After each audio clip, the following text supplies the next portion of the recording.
అందరికి ఇబ్బంది ఏంటంటే పవర్ ఇంటరప్షన్స్ లేకుండా చేసే బాధ్యత నాది.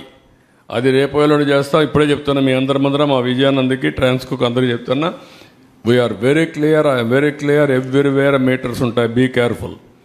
ఎవడైనా సరే ఎక్కడైనా సరిగా పని చేయకపోతే ఆ రికార్డు తీసుకొని will take firm action. Voltage ఉంటుంది, ఎప్పుడు కట్ అయ్యేది ఉంటుంది, అప్ టు సబ్స్టేషన్ వరకు ఉంటుంది, ఈవెన్ ఇంటి వరకు కూడా ట్రాక్ చేసే అవకాశాలు ఉన్నాయి. కాబట్టి ఎక్కడైనా సరే అది ఉంటే ఆ సిస్టమ్ ఎస్టాబ్లిష్, ఆ సిస్టమ్స్ కూడా చంపేశారు. ఒకప్పుడు ఇక్కడ కంట్రోల్ రూమ్ పోతే you can monitor everything.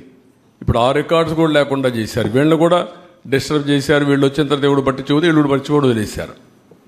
Now I'm asking them, current కోతలు అనేది రాకూడదు, లో వోల్టేజ్ ఉండకూడదు, కరెంటు క్వాలిటీ ఇవ్వాలి. దట్ నిన్న మొన్న కూడా కొన్ని కంప్లైంట్స్ వస్తున్నాయి. You alert everybody by taking teleconference and video conference. Not ఎవన్ single complaint రావడానికి వీల్లేదు. ఒరిజినల్గా మీరందరూ గుర్తుపెట్టుకోవాల్సింది, ఒరిజినల్గా రిఫార్మ్స్ తెచ్చిన ముఖ్యమైన ఉద్దేశం ఏంటంటే నాణ్యమైన కరెంటు తక్కువ ధరకు ఇవ్వడానికి పవర్ సెక్టర్ రిఫార్మ్స్ తీసుకొచ్చాం. అందుకే ఎలక్ట్రిసిటీ డిపార్ట్మెంట్లో మీరు చూస్తే అన్ని డిపార్ట్మెంట్ల కంటే ఎక్కువ శాలరీస్ ఎలక్ట్రిసిటీ డిపార్ట్మెంట్లో ఉంటాయి.